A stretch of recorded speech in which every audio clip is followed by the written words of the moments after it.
안녕하세요, 레드캐슬입니다. 이번에는 마계촌 온라인을 리뷰해보려고 하는데요. 마계촌 시리즈는 원래 캡콤에서 1985년에 만든 게임이 원작인데요. 이 마계촌 시리즈의 최신작을 시드9 개발사에서 제작한 겁니다. 현재 마지막 클로즈 베타가 종료된 상황이고 조만간 오픈 베타를 시작한다고 하네요. 저번 리뷰에서도 말씀드린 부분인데 클로즈 베타는 클로즈 베타 수준에 맞춰서 리뷰를 할 겁니다. 개발사랑 퍼블리셔를 잠깐 언급드리자면 우선 시드9 개발사의 대표작이 알투비트예요. 사실 RPG랑 그다지 연관이 깊다고 할 수는 없는 개발사고요. 퍼블리싱은 넷마블이 담당하고 있습니다. 시드9 개발사가 CJ 쪽에 흡수가 돼서 넷마블이 퍼블리싱을 할 수밖에 없는 상태예요. 뭐 좋게 말하면 일본의 거대 게임사가 자신들의 대표작 중에 하나를 국내 게임 개발사에게 넘긴 셈이니까 국내 게임 개발력을 인정받았다 뭐 이런 식으로 말씀해 줄 수도 있는데 요즘 캡콤 꼬라지가 좀 상태가 안 좋습니다. 그래서 그런 말을 하기가 좀 뭐하네요. 한때는 이제 명작 시리즈를 대량으로 만들어내던 일본 게임 시장의 선두 기업이다 뭐 이렇게 불렸는데 요즘은 개발진이 완전히 돈에 미쳤다는 소리를 듣고 있어요. 덕분에 이게 마계촌뿐만이 아니라 데빌 메이크라이나 뭐 바이오 하자드, 몬스터 헌터 프론티어 이런 굵직굵직한 대형 게임들까지 외주를 주고 있는 상황입니다. 개발진들이 좋은 게임을 만들고 싶어 해도 경영진이 개발비만 낮출 수 있다면 게임의 완성도가 떨어져도 판매량이 감소해도 상관없다. 뭐 이런 식으로 나가고 있어요. 그래서 대작 게임 시리즈인 롱맨의 아버지라 불리우는 개발자가 회사를 나가버린 일도 있었습니다. 그러니까 그냥 캡콤의 원작에 대한 건 잊어버리죠. 어차피 원작 게임 자체가 스토리 측면에서는 정말 단순하게 공주를 구출하는 게임이었고 게임 플레이 측면은 다른 점이 많으니까요. 기본적으로 게임 구조는 횡스크롤입니다. 그리고 대부분의 온라인 MMORPG와 마찬가지로 피로도 제한이 있어요. 활동력이라는 이름을 사용하는데 기본적으로 매일 아침 6시에 1000이 충전됩니다. 문제는 이 활동력이 좀 부족하다는 거죠. 게임 내 컨텐츠 중에 환마계라는 곳이 있어요. 파티 플레이를 권장하는 대형 던전인데 그래봐야 클리어하는데 긴 시간이 걸리는 건 아니거든요. 근데 활동력을 100씩 소모해요. 10번 가면은 하루치 활동력이 끝이죠. 일반적인 던전의 경우에도 20렙 활동력이 90 정도를 소모하거든요. 레벨이 오를수록 활동력의 던전당 소모량이 점점 커지는 시스템을 가졌기 때문에 10번 정도면 거의 끝납니다. 결국 캐릭터 하나의 활동력을 전부 소모하는데 1시간이 채 안 걸리는 상황이 오는 거죠. 이거 큰 단점입니다, 진짜. 활동력이 너무 부족해서 하루에 1시간밖에 게임을 못하면 여러 개의 캐릭터를 육성해야 게임을 오래 즐길 수 있다는 거예요. 이게 여러 개의 캐릭터를 육성하는 걸 즐기는 분들도 물론 있겠지만 기본적으로는 캐릭터 여러 개를 키운다고 해서 전혀 새로운 경험을 하는 건 아니거든요. 다른 캐릭터를 육성하는 건 장애물을 통과하는 방법만 좀 바뀌는 거지 장애물 자체가 변하는 건 아닙니다. 결국 장애물 통과의 재미 자체는 감소할 수밖에 없죠. 실제로 여러 개의 캐릭터를 다량으로 육성하는 것보다는 자기 취향에 가장 부합하는 캐릭터 하나만 집중적으로 플레이하는 유저가 더 많죠. 그럼 여기서 필요한 게 뭐냐? 활동력을 소모하지 않는 컨텐츠죠. 대표적으로 MMORPG에서 피로도를 소모하지 않는 컨텐츠로 꼽히는 게 PVP인데요. 그리고 제한적인 횟수를 가진 PVE 컨텐츠도 있죠. 근데 마계초는 제한이 없는 PVE 컨텐츠를 내놓습니다. 이거는 칭찬해줄 수 있을 것 같아요. 는 겉만 본 거고요. 까놓고 알맹이를 보면 이 부분도 문제가 좀 있습니다. 활동력을 소모하지 않는 컨텐츠는 크게 세 가지로 나뉩니다. 첫 번째가 진마계, 두 번째가 타임어택이고 세 번째가 PVP인데요. 이 중에 진마계는 본래 활동력으로 가던 던전을 활동력 소모 없이 가되 오리지널 마계촌이 가졌던 그 한 대 맞으면 갑옷이 깨지고 두 대 맞으면 죽는다는 규칙이 적용됩니다. 대신에 목숨이 10개죠. 타임어택은 일종의 퍼즐 맵을 시간 내에 클리어하는 거고요. PVP는 그냥 단순하게 전투 형식입니다. 우선 진마계부터 말씀을 드릴게요. 기본적으로 활동력을 소모하지 않는 컨텐츠는 경험치나 골드를 전혀 얻지 못합니다. 대신에 클리어할 때마다 인장을 얻고요. 낮은 확률로 마인의 망치라는 아이템을 얻습니다. 이 인장을 모아서 코스튬이나 24시간짜리 쿨다운을 가진 활동력 300을 회복시키는 포션을 구입할 수 있어요. 이런 특수한 물품들을 구입할 수 있는데 기본적으로 활동력 포션이 가장 큰 보상입니다. 하지만 이게 계정 단위로 쿨다운이 공유되다 보니까 하루에 정말 딱 한 번이거든요. 그리고 인장을 얻는 양 자체는 초기에는 좀 부족한 편이에요. 결국 활동력으로 이미 몇 번씩 갔던 던전을 인장을 모으기 위해서 또 가는 겁니다. 이거는 반복 수준이 좀 심하죠? 이건 이미 게임을 즐기는 게 아니라 노가다가 지나쳐갖고 좀 벌받는 기분이 들어요. 위에서 인장 외에 얻을 수 있다고 말씀드린 이 마인의 망치, 마인의 망치는 오직 진마계에서만 얻을 수 있는데 이걸로 크레스트라는 아이템을 구하는 겁니다. 크레스트가 봉인된 상자를 여는데 마인의 망치를 소모하는 형태예요. 근데 어떤 능력치를 가진 크레스트가 나올지는 좀 랜덤입니다. 크레스트 자체가 제법 비중이 있는 아이템이고 30레벨을 달성하게 되면 총 6개의 크레스트를 장착하거든요. 그렇기 때문에 좋은 크레스트를 얻기 위해서 계속 반복적으로 마인의 망치를 구하기 위해서 진마계를 플레이할 수밖에 없는 구조입니다. 이게 결국 노가다를 죽도록 하라는 거죠. 다음으로 타임어택이 있는데요. 이 퍼즐형 플랫폼 게임을 조합하는 것 자체는 분명히 긍정적인 시도일 수 있는데 문제가 이제 밸런스가 개판이고 도전 과제 자체도 상당히 반복적이라는 거죠. 마계촌이 현재 6개의 직업이 있고 오픈 베타가 시작되면 2개의 직업이 추가될 예정이거든요. 근데 지금 있는 6개의 직업 내에서도 이 퍼즐 플랫폼을 기반으로 한 타임어택에서 밸런스가 엉망이에요. 예를 들어서 공중에 떠있는 특정 몬스터를 빠르게 제거해야 다음 단계로 넘어갈 수 있는 퍼즐의 경우에는 근거리 공격 위주의 캐릭터는 좀 불편합니다. 그에 반해서 강력한 몹들이 쏟아져 나오고 막 이렇게 몹들을 빠르게 제거해야 다음 단계로 갈 수 있는 퍼즐. 이런 거는 어차피 체력 신경 안 쓰고 몰아붙여서 빨리 깨는 게 유리하기 때문에 공격력만 엄청 높은 캐릭터가 유리해요. 결국 적절한 도전으로 플레이어 간의 경쟁을 잘 유도하는 구조가 아니라 여러 퍼즐 중에서 랜덤으로 걸린 게 자기한테 유리한 퍼즐이기를 바라는 것 뿐입니다. 그리고 보상 자체가 좀 약한 편이기 때문에 굉장히 짜증이 심해요, 이게. 기본적으로 활동력에 제한을 두는 것 자체가 컨텐츠 소모를 낮추기 위한 거잖아요. 그러니까 활동력을 소모하지 않는 컨텐츠는 금전적인 보상은 약한 게 당연하겠죠. 이것까지는 이해를 합니다. 근데 다른 종류의 보상을 너무 활용을 못하고 있어요. 우선은 그 컨텐츠 자체가 재밌으면, 그걸 하는 게 재밌으면 금전적인 보상이 약하더라도 크게 문제가 안 되거든요. 이 방면으로 제일 우수한 모습을 보여주는 게 AOS 장르 게임들이죠.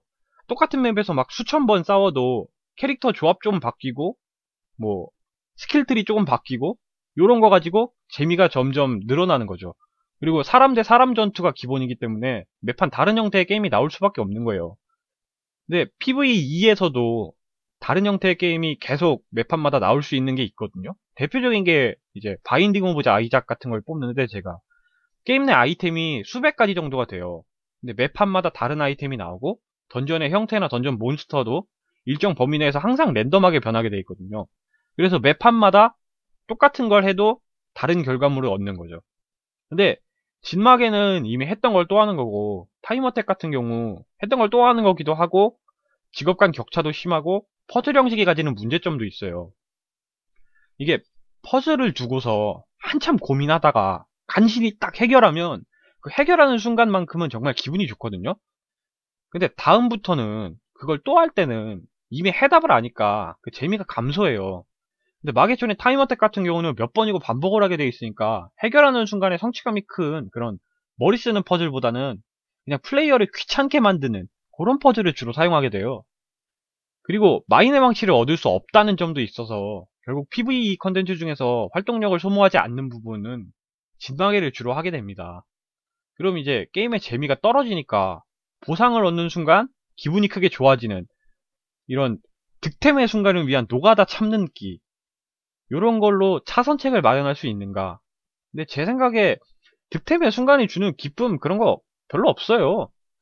이게 이미 언급해드린 부분이지만 높은 금전적인 보상 이런 건 없습니다. 따라서 득템의 역할을 해줄 만한 게 명예로운 보상이거든요.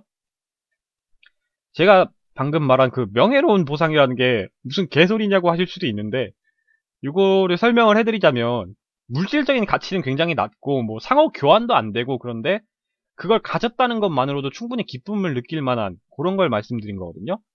이게 예를 들어드리면 좀 이해가 쉬우실 거예요. 제가 많이 예를 드는 게 두 가지가 있는데 첫 번째로 LOL에서 시즌2 종료하기 직전에 레이팅 등급에 따라서 차등 보상이 적용될 거라고 했거든요.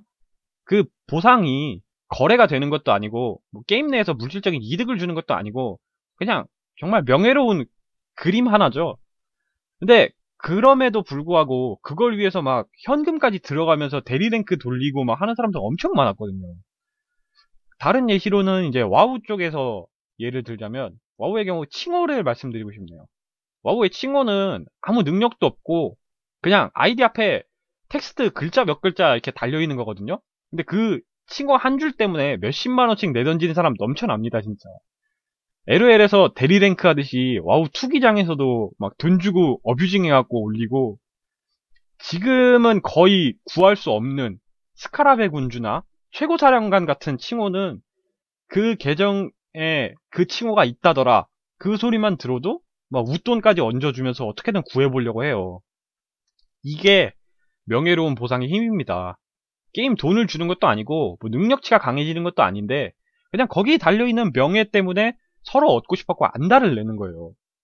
마계션 같은 경우는 이게 코스튬을 인장으로 판매해서 이 명예로운 보상 역할을 담당하게 해놨는데, 코스튬 수준이 보고 있으면 나 이쁜 옷은 돈 주고 팔 거니까 돈 안 쓰면 거지 같은 옷 입고 다녀라, 거의 이런 수준이라니까요.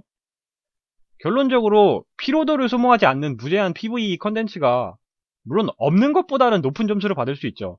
있는 게 난데, 컨텐츠 자체가 잘 만들어져 있냐 그렇게 물어보면은 이제 부정적인 답변을 해드릴 수밖에 없을 것 같습니다. 그리고 제가 지금 의도적으로 PVP에 대한 부분은 최대한 피하고 있는데요. 이게 마계초는 3개의 기본 직업이 플레이 가능한 상태였고, 그 3개의 직업이 각각 2가지씩 전직 가능 직업이 있었고, 총 6개의 직업이 가능한 상태로 클로즈 베타를 했거든요. 그리고 오픈 때는 1가지 기본 직업이 추가돼서 그 1가지 기본 직업이 또 2가지 전직 직업으로 나뉘면서 총 8개의 직업이 오픈된다고 합니다. 그리고 제가 직접 육성한 직업은 그 중에 하나였고, PVP에 관한 리뷰나 이제 클래스 간의 밸런스 같은 걸 얘기를 하려면 어느 정도 알아야 되기 때문에 다른 분한테 계정을 빌렸어요, 제가.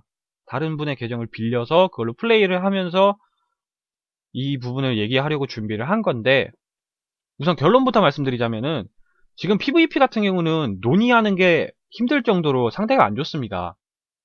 이유는 정확히는 모르겠는데 정말 심각한 수준의 렉이 발생했던 게 첫 번째 문제예요. 그 PVP를 하는 곳에서 제대로 싸울 수 없을 정도의 렉이 있었던 게 첫 번째 문제고, 두 번째는 클베라는 점을 감안을 하고도 PVP 상의 밸런스가 너무 안 좋다는 겁니다. 이제 슬슬 직업 간 밸런스에 대한 이야기를 해드려야 될 것 같은데, 제가 밸런스를 크게 4가지 방식으로 구분을 하거든요. 4단계로 구분을 하는데, 첫 번째 단계를 제가 아주 조소라고 부릅니다. 제가 아주 조소로 구분하는 게임은 극히 드물어요. 그러니까 제 수준에서는 이미 밸런스의 문제점을 정확히 잡아낼 수 없을 정도로 탄탄하고, 플레이어의 선택에 따라서 유기적으로 밸런스가 변화하는 수준을 저는 아주 좋다고 말합니다. 대표적으로 스타크래프트 1이 있겠네요. 물론 초기 버전 말고 패치가 충분히 이루어진 버전이요. 제가 두 번째 단계로 말하는 게 참을만한 버전인데요. 참을만 하다는 건 말 그대로 문제가 있기는 있는데 게임사가 적절하게 대응을 계속 하고 있고 문제점이 점점 고쳐져 나가는 게 눈에 보이는 겁니다. 대표적인 게 LOL 같은 거겠네요. 특정 아이템이나 뭐 캐릭터가 절대적인 우위를 가지거나 뭐 특정 캐릭터가 극도로 마이너한 상황에 처하거나 뭐 이런 경우가 발생은 하는데, 개발사에서 계속 패치를 통해서 밸런스를 확실히 잡아 나가잖아요. 그 다음에 세 번째 단계로 구분하는 게 똥망이에요. 똥망은 말 그대로 똥망인데 밸런스를 잡을 생각이 있기는 하냐는 말이 이제 나오기 시작하죠. 이게 설사 패치를 통해서 밸런스를 잡으려고 시도하더라도 애당초 근본적인 원인은 손대지 않고 땜빵으로 넘어가려는 경우가 많이 나오고, 유저에게 정보를 주지 않는 잠수한 패치로 뭐 은근슬쩍 밸런스 맞추려고 하고, 요런 경우들을 제가 똥망이라고 주로 부르는데, 이게 대부분의 MMORPG가 여기 속하는 경우가 좀 많습니다. 마지막으로 네 번째 단계가 하지마인데, 그거는 그냥 말 그대로 하지마입니다. 그 게임은 이제 밸런스 하나만으로도 이미 망했으니까 하지 말라는 거죠. 이 4개 기준을 토대로 마계촌의 밸런스를 말하자면 당연히 3번 똥망수지입니다. 뭐 이게 대부분의 MMORPG를 밸런스 똥망으로 말한 니가 미친놈이다, 뭐 이렇게 말씀하실 수도 있는데, 제가 괜히 그렇게 말을 하는 게 아니거든요. 이 MMORPG 게임들을 다수 접해보신 분들은 아마 아시겠지만 MMORPG들이 공통적으로 공유하고 있는 문제점이 있어요. 이게 첫 번째가 스킬트리 변경하는 게 대부분이 캐시 아이템을 요구하거든요. 요게 플레이어의 스킬트리 실험을 굉장히 많이 감소시킵니다. 스킬 빌드를 계속 바꿔서 실험하면서 자기에게 최적화된 상황에 최적화된 스킬 빌드를 완성시켜 나가는 게 아니라 그냥 이론적인 바탕에 최소한의 실험만 가지고 스킬 빌드를 짜게 되거든요. 이렇게 되면은 우선 유기적인 밸런스 변화가 거의 불가능합니다. 이게 스킬 빌드를 자주 변경할 수가 없으니까 뭐 A랑 싸울 때는 1번, B랑 싸울 때는 2번, C랑 싸울 때는 3번 이렇게 스킬트리 여러 가지를 자기가 연구해 놓고 이거저거 막 바꿔가면서 쓰는 게 불가능해요. AOS 게임 같은 경우에는 똑같은 캐릭터더라도 뭐 아이템 빌드나 스킬 빌드를 바꿔서 밸런스를 변화시킬 수가 있거든요. 그때. RTS 게임 같은 경우도 똑같은 종족을 택했더라도 전략이나 전술에 따라서 밸런스가 딱 변하죠. 그거랑 정반대되는 현상이에요, 이게. 그리고 스킬트리 실험의 수가 크게 감소하는 건 오버파워 상태의 스킬트리를 알아내기 힘들어집니다. 이게 유저의 실험이 감소한다는 게 스킬에 대한 밸런스의 정보, 그게 감소하는 거랑 마찬가지예요.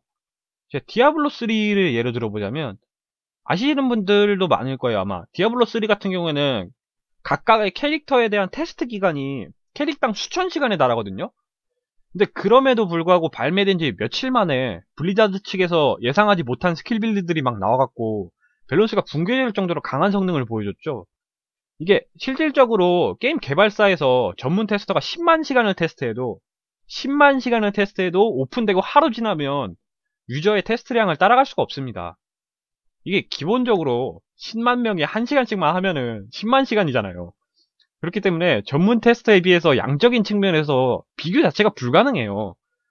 근데 디아블로 3 같은 경우에는 스킬트리 변경이 완전히 자유로웠죠. 그 결과로 많은 유저들이 실험을 통해서 강력한 스킬 빌드를 찾은 거고요. 그에 반해서 스킬트리의 변경이 유료인 게임은 이런 오버파워 상태의 스킬트리를 아주 특정한 소수 유저들만 찾아내고 그게 결국 악용으로 이어지거든요. 이게 실험을 하기 어려우니까 오히려 더 좋은 거 아니냐, 찾기 위해서 걸리는 기간이 길어지니까. 근데 그 찾아내는데 걸리는 시간만 길어지는 거지 그걸 갑자기 게임사가 찾아서 고칠 수 있다고는 보지 않습니다. 이게 애당초 테스트가 끝나고 나서 꺼내 둔 걸 토대로 게임사에서 미리 찾지 못한 걸 유저가 찾은 거잖아요. 자유롭게 스킬 빌드가 변경이 되면 보다 많은 다수의 유저가 그런 오버파워 스킬 트리를 찾아냅니다. 그러면 자연스럽게 파장이 커지거든요. 그러면 게임사가 그걸 보고서 밸런스를 재조정하는 것 자체가 훨씬 쉬워져요. 근데 소수의 발견자들만 오버파워 스킬 트리를 이용하면 그걸 찾아서 밸런스 재조정하는 게 훨씬 힘들기 때문에 악용할 여지가 훨씬 커지는 겁니다. 이게 짧은 텀을 가지고 밸런스를 계속해서 세밀하게 조정해 나가야 비로소 제대로 된 밸런스가 잡혀 나갈 수 있는 게 PVP 컨텐츠거든요. 사람 대 사람 싸움은 애당초 사람 대 컴퓨터 싸움보다 밸런스 측면에 훨씬 민감하잖아요. 근데 스킬 트리를 변경하는데 현금을 요구하는 게임은 당연히 플레이어가 지금 사용 중인 스킬 트리가 약해지는 패치가 나오면 보상을 요구할 수밖에 없어요. 기본적으로 그게 제일 효율적이니까 쓰던 거잖아요. 근데 효율성이 떨어지면 스킬 트리를 바꿔야 되는 상황이 나오기가 쉬운데 스킬 트리를 바꾸기 위한 현금은 누가 지불해 줄 거냐 이거죠. 그걸 안 주면 안 그래도 자기 캐릭터가 너프 당했는데 스킬 트리 변경도 못하는 유저의 분노가 폭발하죠. 그렇다고 그걸 주면 밸런스 패치를 자주 할 수가 없죠. 스킬트리 초기화를 무료로 마음껏 하라고 계속 도와주는 건데 자기 수입이 감소한다 이렇게 생각하거든요. 그래서 잠수한 패치를 하는 겁니다. 정보를 안 주고 패치를 하려고 하는 건데 이거 결국 유저한테 걸리게 돼 있거든요. 정확하게 찾아내지 못하더라도 무언가 낌새는 채죠. 그리고 일단 걸리면 그 역효과는 정말 대단합니다. 게임사가 진짜 신뢰를 완전히 잃어버리게 되거든요. 여기까지가 우선 첫 번째, 스킬트리 변경을 유료로 했을 때 발생하는 문제입니다. 두 번째는 거의 국내 MMORPG에 해당하는 부분인데 강화예요. e스포츠로 크게 성공한 RTS, FPS, AOS 이런 장르의 게임들이 가지는 공통적인 특징이 뭘까요? 첫 번째는 사람 대 사람으로 겨루는 PVP가 핵심이라는 거. 두 번째는 출발 지점이 동일하다는 겁니다. 같은 조건에서 서로 간의 실력이 승부를 결정짓는 거예요. 근데 아이템을 계속 강화할 수 있는 형태를 가진 게임들은 이 출발 지점 자체가 동일할 수가 없습니다. 실력이 같으면 결과도 50대 50이 나와야 되는데 그럴 수가 없다는 거죠.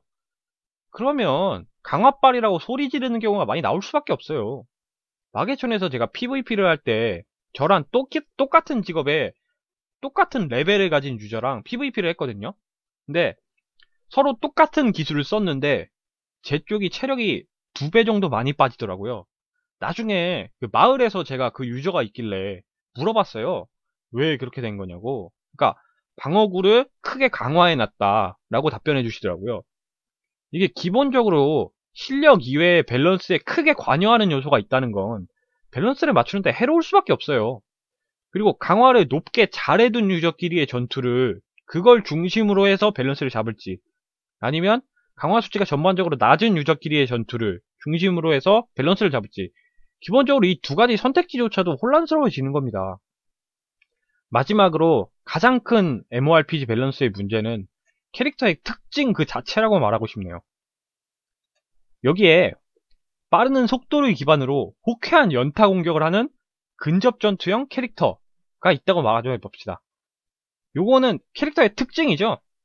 근데 요즘 MMORPG 게임들은 빠른 속도를 기반으로 호쾌한 연타 공격을 하는 근접 전투형, 파티풀은 껴주지도 않고 사냥은 더럽게 못하는데 PVP는 존나 센 캐릭터, 이거를 특성처럼 말해요.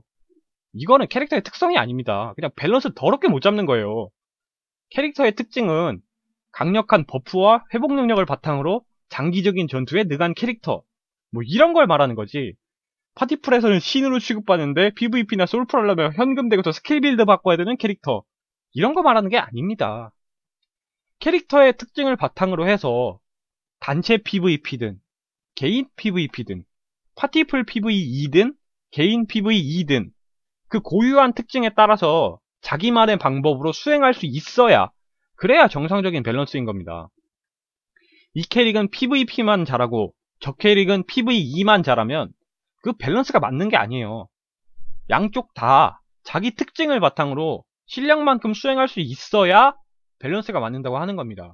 근데 MMORPG 개발사들은 개발을 얼마나 하기가 싫은 건지 캐릭터 하나로 A, B, C, D 이 모든 컨텐츠를 하는 게 너무 보기가 싫어갖고 캐릭터 여러 개 키우면서 컨텐츠 소모를 더 줄이려고 해요. A는 해도 B는 못하는 이런 나사 빠진 캐릭터만 찍어내는 거죠. 이 기본적으로 MMORPG는 피로도 개념을 가진 경우가 되게 많죠. 그거는 컨텐츠 소모 속도를 아주 강하게 제한하는 겁니다. 거기다가 강화까지 넣었죠. 강화는 RPG 게임의 대표적인 컨텐츠인 우수한 장비 수집에 들어가는 시간을 수십 배까지 끌어올려줍니다. 결국 소모할 컨텐츠량을 엄청나게 늘리는 거예요. 물론 좋은 방향은 아닙니다. 좋은 방향은 A라는 던전에서 1이라는 아이템을 얻어서 쓰다가 B라는 던전에서 2라는 아이템을 얻어서 쓰다가 C라는 던전에서 3이라는 아이템을 얻어서 쓰는 거예요. 강화는 A라는 던전에서 얻은 1이라는 아이템을 계속 강화하면서 강화를 위한 재료나 돈을 위해서 A만 계속 가는 겁니다. 새로운 도전, 새로운 재미가 아니라 똑같은 걸 계속해서 반복하는 거예요. 어느 쪽이 더 노가다스러운지 눈에 보이시죠? 이게 새로운 장소를 계속 만들지 않아도 게임이 버틸 수 있게 만드는 게 강화예요. 근데 그걸로도 모자라갖고 캐릭터 하나로는 컨텐츠를 제대로 즐기기 어렵게 만들어갖고 여러 개의 캐릭터를 육성하도록 하는 겁니다. 이게 참 못난 놈이죠. 제가 지금까지 MMORPG라는 이름으로 말을 했지만 마계초는 이 모든 문제점을 똑같이 가지고 있습니다. 그래서 밸런스 수준을 똥망이라고 표현한 거고요. 사실 이게 클로즈 베타가 아니었으면 밸런스 때문에 하지 말라고 했을 수도 있는데, 그리고 앞으로 밸런스가 한동안은 좋아질 가망이 없다고 봅니다. 왜냐? 마계촌이 이번 클로즈 베타가 마지막 클로즈 베타였거든요. 그리고 6개의 직업이 공개된 상황이었죠. 6개의 직업만으로 이 정도의 밸런스 문제를 발생시켰는데 여기에 오픈 베타가 되면 직업 2개가 추가가 됩니다. 기존의 6개 직업이야 일단 이번 클로즈 베타에서 나온 정보들을 바탕으로 해서 밸런스를 한 번 더 조절을 한다고 해도 새로 나온 2개 클래스는 어떻게 할 겁니까? 오픈 베타 때도 만약에 밸런스 수준이 이러면 그때는 사람들이 화를 더 많이 내거든요. 실질적으로 요즘 오픈 베타 같은 경우에는 거의 정식 발매랑 동일한 용어로 사용되잖아요. 옛날처럼 오픈 베타를 3, 4개월씩 해갖고 게임의 완성도를 막 올리는 그런 용도가 아니에요. 그러다 보니까 오픈 베타를 실시하는 그 순간에 밸런스 문제가 기본은 잡혀 있어야 된다는 건데, 그 기본을 잡기에는 지금 미공개 직업에 대한 정보가 부족할 게 눈에 보이죠. 그러니까 한두 번의 밸런스 조절로는 여타 MMORPG의 꼬랑지 따라가기도 힘든 수준의 밸런스에 테스트가 전혀 안 된 클래스 2개가 추가가 더해지면 어떤 결과가 나올지에 대해서 굉장히 걱정스러워요. 그리고 여기까지가 게임의 활동력 부족 문제와 활동력 비소모 컨텐츠, 그리고 밸런스에 관한 문제를 말씀드렸죠. 사실 이 문제들이 작은 문제는 아닌데 그래도 치명적인 문제는 아니라고 생각합니다. 아주 뭐 깔끔한 걸 요구하는 분들은 이미 이쯤에서 집어 던질 수도 있긴 한데, 완벽하지 못한 게임들도 충분히 대작으로 남는 경우가 많이 있었어요. 이런 불만들을 가지고 있더라도 게임을 계속 플레이하게 되는 게임의 장점이 있으면 되잖아요. 이게 노가다도 중간중간에 적절하게 보상이 첨가되면 그 불만이 상당히 감소될 수 있다는 걸 증명하는 게임들도 많이 나와 있고, 캐릭터나 게임에 대한 몰입감이 강하면 이 정도 단점은 충분히 커버가 가능하다고 봅니다. 일단 액션 명작의 귀환이라는 문구를 달고서 게임을 홍보하고 있으니까 액션하면 나와야 될 타격감 한번 보죠. 이 기본적으로 액션 게임의 타격감에서 핵심은 자기가 공격에 할 때 맞춰서 적절하게 적이 경직이 돼서 자신이 적을 공격했다는 걸 확실하게 보여주는 데 있다고 생각을 하거든요. 이게 안 돼서 타격감은 개판인데 피격은 진짜 좋다는 평가를 받았던 게 테라죠. 이게 불가능한 게임의 경우, 그러니까 와우나 아이온 같은 게임들이 그래픽이나 사운드, 그리고 뭐 커다란 데미지 넘버, 이런 게 타격감을 보완하고요. 마게션 같은 경우는 피격 대상이 적절하게 경직된다는 점이나 뭐 너무 과하거나 부족하지 않은 그래픽 같은 건 좋습니다. 근데 방어 상태에 들어가서 때려도 전혀 데미지를 줄 수 없는 적을 공격할 때랑 일반적인 적을 공격할 때랑 차이가 거의 없어요. 살짝 설명을 해드리자면, 이게 적을 칼로 베는 팍 샥 하는 사운드에서 방패에 막혀갖고 팅팅 하는 사운드로 변화하는, 공격이 먹히지 않고 방어되고 있다는 걸 의미하는 사운드의 변화 같은 게 전혀 없어요.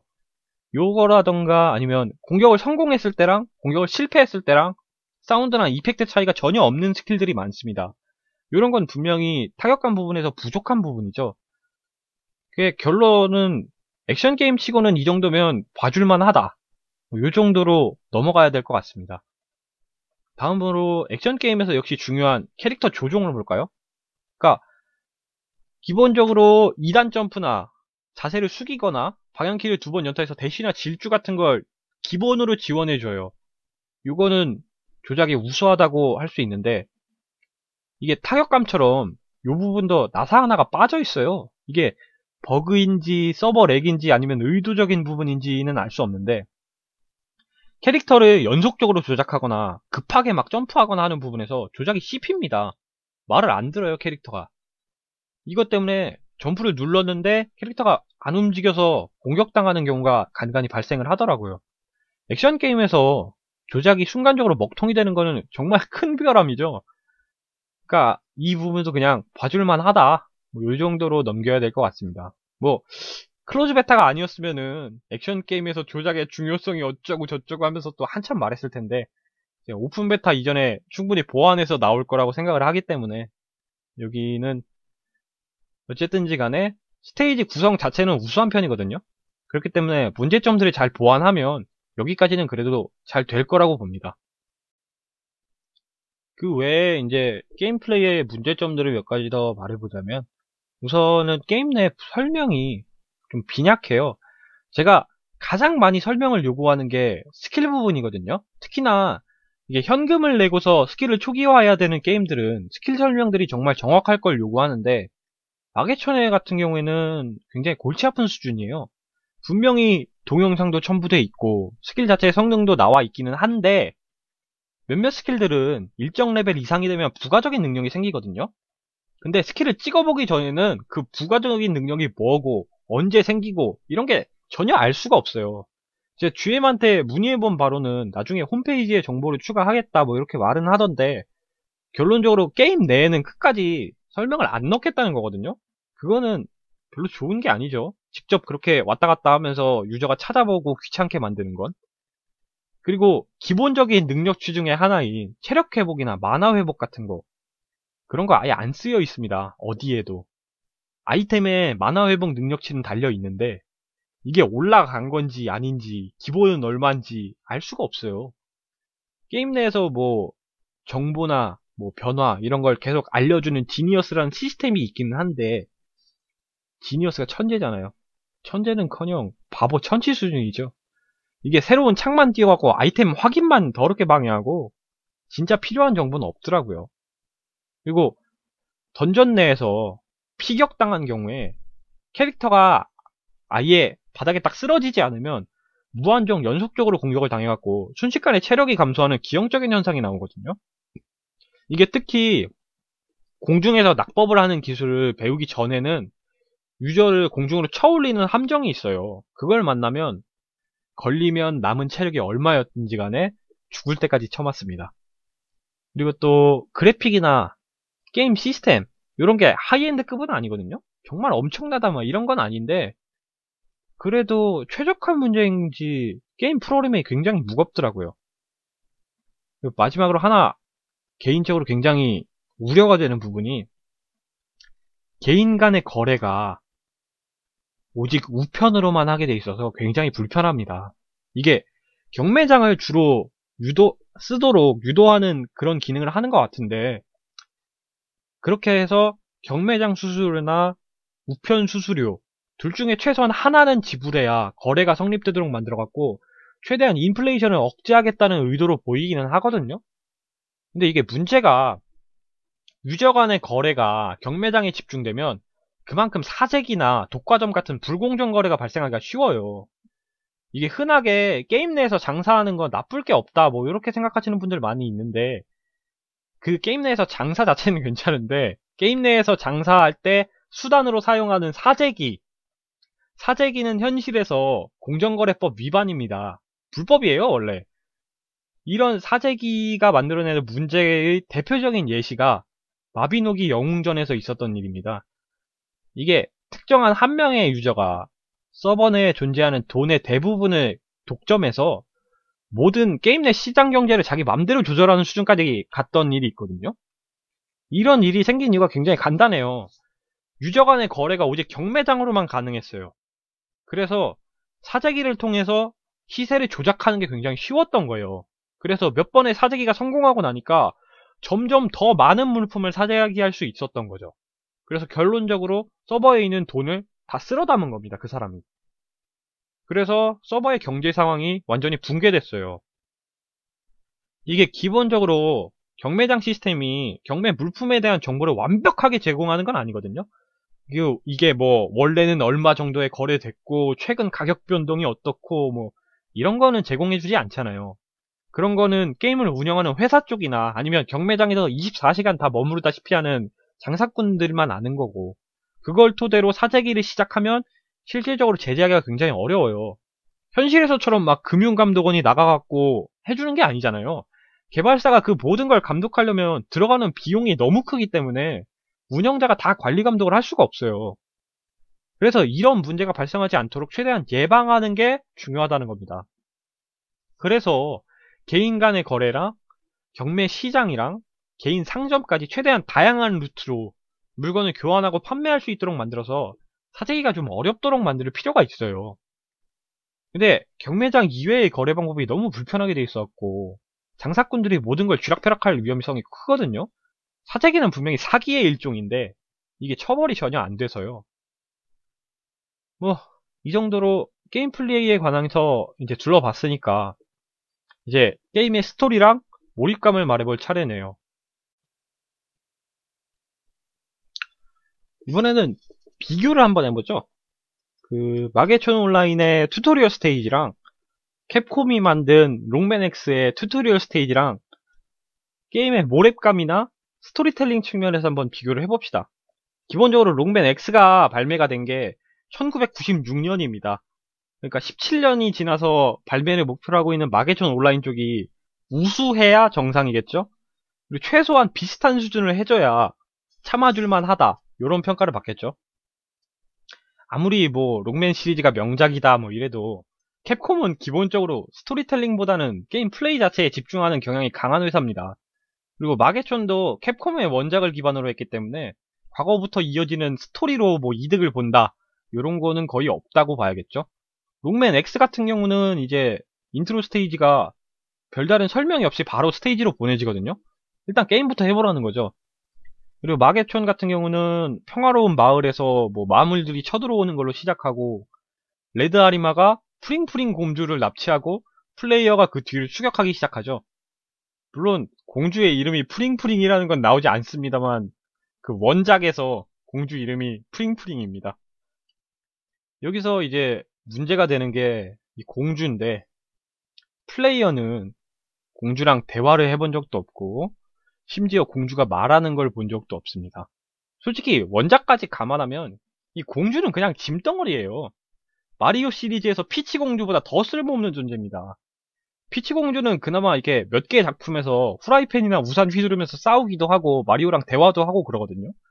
근데 당장 공주를 왕국의 귀중한 보물로 바꿔도 아무런 어색함이 없을 정도로 인격이 없는 돌덩어리예요. 쉽게 말해서 단순히 공주가 납치됐으니까 구하러 가라, 이거는 전혀 몰입감을 강화시키지 못한다는 겁니다. 이게 80년대에 사용되던 방법을 지금 똑같이 쓰기에는 무리가 있죠. 그러면 진짜 몰입감이 생기는 부분을 보죠. 롱맨 X 튜토리얼 스테이지에서 끝에서 롱맨은 이게 대형 로봇을 타고 있는 바바를 만납니다. 그리고 바바와의 전투에서 크게 패한 플레이어에게 바바가 전기 공격을 해서 바바한테 사로잡혀요, 플레이어가. 근데 그 순간에 제로가 나타나서 롱맨을 구해주고, 넌 아직 바바를 이기지 못하지만 넌 언젠가 나보다 강해질 거야 라고 말하면서 튜토리얼 스테이지가 종료가 됩니다. 마게시온 같은 경우는 레드 아리마를 만나게 되죠. 그리고 레드 아리마랑 전투에서 크게 패하고 그 순간 쉴라가 나타나서 플레이어를 구해주는 겁니다. 레드 아리마의 바바, 쉴라의 제로를 대입하면 스토리 자체는 거의 동일하죠. 근데 몰입감 부분에서는 롱맨이 훨씬 좋습니다. 이유는 간단해요. 레드 아리마와의 전투나 쉴라의 구출을 컷신 형태의 동영상으로 처리했죠, 마게초는. 근데 롱맨 X는 플레이어가 직접 바바랑 싸우게 됩니다. 넘어설 수 없는 강력한 적과 싸우면서 직접 경험하는 거죠. 이게 게임을 예술로서 인정하는 북미나 유럽 쪽에서 기존의 대중예술과 게임의 큰 차이점으로 뽑는 게 유저가 직접 체험한다는 겁니다. 대표적인 대중예술인 영화 같은 경우는 어디까지나 보고 듣는 거죠. 이에 반해서 게임은 플레이어가 직접 경험하잖아요. 제 친구 같은 경우에는 마계촌 튜토리얼 스테이지의 마지막에서 쓸데없는 동영상 보여주면서 스킵도 안 된다 뭐 이런 말 하거든요. 롱맨 X는 어떨 것 같습니까? 얼핏 보기에도 강해 보이는 보스가 나왔는데 그 상태에서 플레이어가 자유롭게 캐릭터를 조종하고 보스를 공격할 수 있으면 당연히 플레이어는 보스를 상대로 싸우게 됩니다. 스킵 버튼을 찾는 게 아니라 직접 몸으로 경험하는 거죠. 그 결과 스토리에 전혀 비중을 주지 않는 유저들조차도 이길 수 없는 강적에게 당하고 나면 최소한 씨발 저 새끼 다음에 만나면 찢어버린다 라는 생각은 하게 되는 거죠. 거기서 몰입감이 시작되는 겁니다. 짐덩어리 공주보다 훨씬 설득력이 있는 모험이 시작되는 이유가 설정되는 거예요. 그리고 이후에 진행되는 스토리까지 합쳐서 종합적으로 말씀을 드리자면 스토리는 진부하고 몰입감도 좀 부족해요. 그나마 이제 재미있는 요소들이 많이 있기 때문에 지루하지는 않은 그런 정도죠. 그리고 하나 더 하자면 보스 좀 한 번 쓰고 다음 스테이지에서 바로 중간 보스로 사용하지 마세요. 그거 몬스터 개발하는 인력이 부족하면 최소한 서너 스테이지는 건너서 중간 보스로 쓰든가, 일단 그런 식으로 보스를 순식간에 중간 보스로 격화시켜버리면 보스들이 가지는 어떤 박진감, 복수 전투의 긴박감, 이런 게 급격하게 감소해버립니다. 새로 나온 녀석들도 이거 뭐 얼마 안 가서 또 중간 보스로 변하겠지, 이런 생각이 들어요. 자, 이제 마지막으로 한 가지 이야기만 남았네요. 이 이야기는 어디까지나 확답이 아니라 예상을 하는 겁니다. 예상을 하는 부분이지만 운영에 대한 예상을 안 해볼 수가 없죠. 이게 마계촌 클로즈 베타를 첨가하면서 느낀 걸 한 문장으로 요약하면, 캐쉬를 소모하지 않는 유저는 인간 취급을 안 해준다, 요겁니다. 마계초는 창고를 계정 단위로 공유하게 되어 있거든요. 그 결과 개인에게 귀속되는 아이템들은 창고에 넣을 수 없고 항상 인벤토리 내에 보관을 해야 돼요. 그럼 창고에 들어갈 수 있는 아이템들이 대부분 뭐 소모성 아이템이나 계속 드랍되는 제작 아이템 같은 경우가 많아서 창고에 넣어두는 것보다는 직접 가지고 다니는 게 훨씬 편리한 구조를 가지고 있거든요. 그리고 창고 같은 경우는 수수료도 상당해요. 결국 쓰고 싶은 마음이 전혀 생기지 않는 구조입니다. 그럼 인벤토리가 어떻냐? 마계촌의 최대 인벤토리가 105칸이거든요. 그럼 캐쉬를 사용하지 않고 기본적으로 제공되는 인벤토리는 35칸입니다. 기본 인벤토리의 2배에 해당하는 70칸을 캐쉬로 사용해서 해제하는 것 같아요. 이거 한마디로 더럽죠. 실질적으로 35칸의 인벤토리로는 게임을 정상적으로 플레이할 수 없습니다. 매 던전마다 인벤토리가 가득 차고 막 포기하는 아이템을 나오고, 이거는 플레이어가 얻는 돈의 양을 크게 감소시켜요. 안 그래도 돈이 상당히 빡빡한 편이거든요. 힘들게 한 10,000리트 가량 모아갖고 강화 같은 건 아예 포기한 상태로 플레이를 해도 순식간에 몇백 리트 남기고 다 소모됩니다. 특히나 5레벨마다 슬롯 오픈을 요구하는 크레스트 같은 경우에 슬롯 오픈 비용이 아주 높아갖고 슬롯을 제대로 모으지 못하면 장비 슬롯을 오픈할 레벨이 되고 장비가 준비되어 있는데도 돈 때문에 장비를 착용 못하는 상황이 나옵니다. 결국 인벤토리를 돈 주고 살 게 아니면 정상적인 플레이 자체를 못하게 막아버리는 거죠. 더 염려스러운 부분은 서비스 사용 중과 서비스 종료라는 문구가 게임 내에 존재한다는 건데, 이건 뭐가 됐든지 간에 밸런스나 게임 플레이에 확실히 영향을 주는 게 시간제로 서비스될 예정이라는 의미인데, 이게 사람을 진짜 심란하게 만들어요, 이런 게. 여기다 무슨 짓을 할지 상상만 해도 밸런스에 금이 막 쩍쩍 가는 기분이에요. 물론 여러분들 중에서는 아니 그럼 게임하면 게임에 돈을 써야지, 게임사는 뭐 먹고 살라고, 뭐 이런 말씀 하시는 분들이 있을 건데, 오해를 방지하기 위해서 설명을 드리자면, 이 땡전 한 푼 안 쓰는 유저들도 반드시 고객으로서 존중받아야 할 이유들이 몇 가지가 있습니다. 이 부분 유료 게임에서 돈을 쓰지 않는 라이트 유저들이 큰 불편을 느끼고 게임을 떠나게 되면 전체 유저 수의 급감으로 이어진다는 걸 고려해야 되거든요. 전체 유저 수가 감소하면 결국 게임사가 거두는 이익도 감소합니다. 이게 사실 게임에 돈을 쓰지 않는 유저도 결국 캐시 아이템을 어떻게든 만들어요. 대표적인 방법이 게임 내에서 거래하는 거거든요. 자신이 장비하려는 목적 이외에 추가로 게임 돈을 벌고 싶은 유저들이 캐시 아이템을 구입을 해서 게임 돈으로 거래를 하게 되고, 이때 주 고객들이 바로 게임에 돈을 쓰지 않는 유저들이죠. 근데 게임에 돈을 쓰지 않는 유저들이 느끼는 불편이 너무 커서 게임을 그냥 그런 걸 구하기도 전에 그만두게 돼버리면 캐시 아이템을 추가로 구입해서 판매하려고 해도 구입할 유저들이 없어지는 겁니다. 그러면 결국 캐시 판매량이 감소하고 게임사는 이걸 만회하기 위해서 더 강한 캐시 아이템을 만들고, 그러면 이제 유저들이 게임사를 욕하면서 딴 걸로 떠나는 거예요. 이게 과장으로 생각되시면, 대표적으로 캐시 아이템을 구입한다는 걸 전제하고서 밸런스와 게임 패치를 단행했던 게임들 한번 생각해보세요. 그런 마인드를 가진 디렉터의 이름이 너무 유명해갖고 그 사람 온다는 소문만 나도 유저들이 막, 아, 이 게임 똥망이요, 아, 시세 떨어지기 전에 템 처분하고 접어야겠음, 이런 말 할 정도예요. 그째 누구라고 딱 꼬집어서는 말 안 하겠는데 이 바닥에서 유명합니다. 그 사람 오면 일단 망하는 건 확성이니까 도망치라고. 그게 캐시 정책이 빗나갔을 때 가져오는 여파입니다. 그리고 마계천에는 그 무서운 그림자가 막 아른아른거리는 게 느껴져요. 이 덕분에 리뷰를 마무리하면서 이제 그래도 한번 해볼만 하다 이렇게 써야 될지 확신이 서지를 않네요. 유저의 선택이겠죠? 돈을 내야만 사람 취급을 해주는 게임을 플레이할지 여부는 말입니다.